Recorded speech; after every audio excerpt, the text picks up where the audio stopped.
Matt, beaten 1-0 here at Burton Albion tonight. How do you reflect on what you've watched?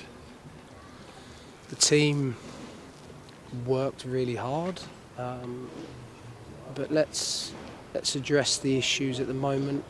We've had more shots than the opposition,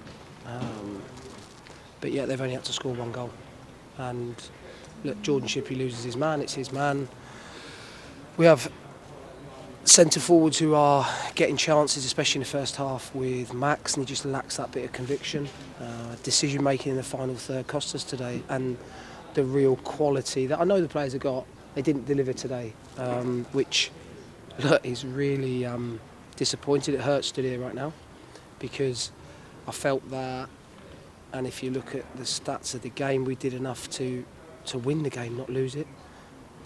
And it can't be that a team just has to score one goal and that's enough to beat us. But look, we're in a tough moment right now. We're in a tough moment right now in terms of results. But more importantly, we're in a really difficult spot in terms of available players. Tom Bayliss has trained yesterday for 20 minutes and I'd like to put him on the pitch today. We've put Jack on at the end there, who's 16. We've got too many players in the treatment room. Dan Udo's now injured. I've got 2 fit centre forwards. That's it. And it's really difficult at the moment. I can't question effort. I can question quality in those big moments when we get chances, because the players have done it this season already, so they can do it. And the reality of where we are right now is, as a group, the group unfortunately has got smaller again tonight. Carl Winchester, who picked up an injury in the Cheltenham game, we thought would be fine to go on the bench, and has tweaked his calf in the warm-up, so we can't use him. The plan was to try and get 5 to 10 minutes out of Tom Bayliss tonight. We've had to get 20 to 25 because Elliot Bennett's got a sore hamstring. These are all things that you can't legislate for, and they're things that are hurting us at the moment. But in terms of their application, the players gave everything tonight. But you can't come to a place like this and concede the type of goal that we did, and then create the chances that we did and not put the ball in the net. It's so frustrating for everybody connected with the football club. The fans are frustrated. You're frustrated, clearly. Yeah, look, you hear their frustrations tonight. I've got no issues with that. But you have to kind of understand where we are. And look, this football club did really well last season with a different group of players, right? And where we are right now with the players that we have available, we're at full stretch in terms of who's available to be picked. So, look, we knew, and I knew, the job would be tough. But what I didn't expect is that all of these unforeseen issues, that we would pick up injuries. I mean, no one can legislate for that. You'd argue that some of your better players in the squad aren't available to be selected. And look at the loans, and that's cost us with injuries. It's been a bizarre sequence of events that have got us to this point.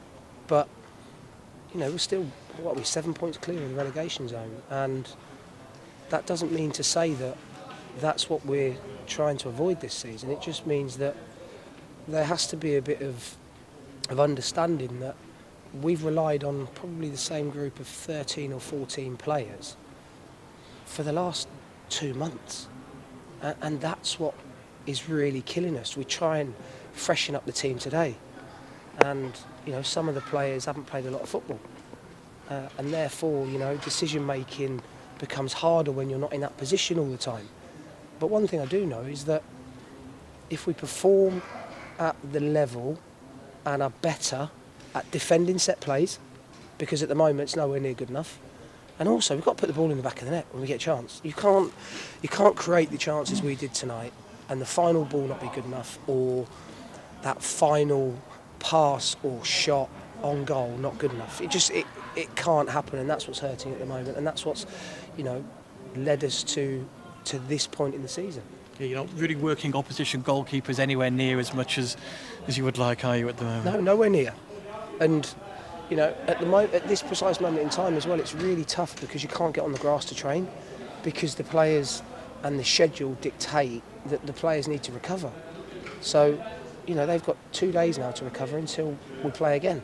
So, tomorrow we'll find out who's available, who's fit, and is able to play on Monday. And I have no doubt we'll be patching some players up because we've got a group that, are in pain in the dressing room mentally. But we've also got a group that are hurting physically at the moment. But it's where we are. Not long now until the January transfer window opens. In a way, can that not come quickly enough for you at the moment, Matt, the way it's been going with injuries and availability issues, etc.? Yes, obviously we need to get some new bodies into the building.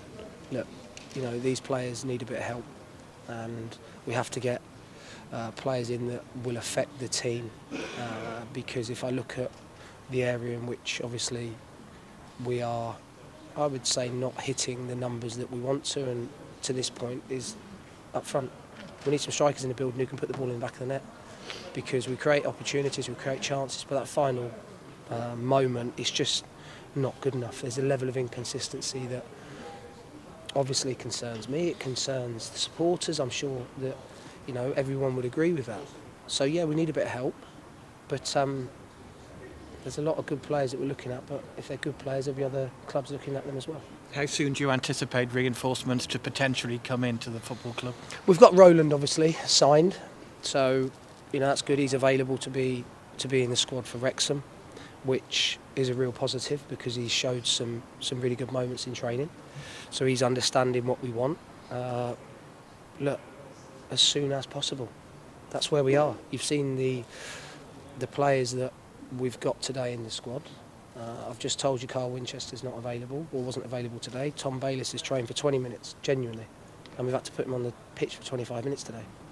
It's just everything that can go against us at the moment is going against us. But in terms of effort and desire, whoever we bring in has to be able to match that for the group, but we need more quality. Elliot Thorpe has gone back to Luton after his loan spell. Are you close to deciding on the futures of the other loan players as yet? Have decisions been made as yet, the ones that are injured? I've had conversations. Ryan Finnegan is still back at Southampton. Kieran Phillips is at Huddersfield. Brandon Fleming's gone back to Hull. Doesn't look as if any of them will be fit imminently, but we are obviously in dialogue with, first of all, the player, and then secondly, the football club. Look, those 3 players that we've mentioned there would have made a massive difference to us, a huge difference to us, and we just haven't been able to keep them fit, and I don't believe that's any fault of our own or their parents' club. It's just the injuries that we've picked up this season are indescribable, some of the things that have happened to us. So, look, it's got to bring us as a group stronger together, and I'm sure it will do. And just finally, how challenging for you as a head coach is this whole situation? You're a young head coach, you've got injuries and unavailabilities, 4 defeats in a row now as well to contend with. How are you finding it all, this situation? Look, football's a crazy game because what you've got is a game of football in 2.5 days, 3 days' time against Fleetwood. If we go and win that, the picture changes, obviously.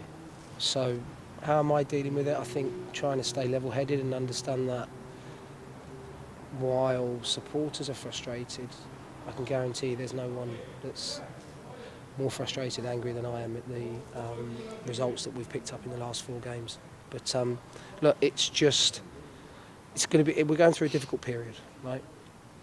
What my job is and what you need to do, and I think the role of a leader is to make sure that you're consistent with your behaviour, consistent with your messages, and look, the players now have got to come to the fore in the next game against Fleetwood, because it's only them that can do it, nobody else. We don't have a magic wand. It's our players that are selected to play the game, and the finishers that come on have got to go and get a result against Fleetwood. It's that simple.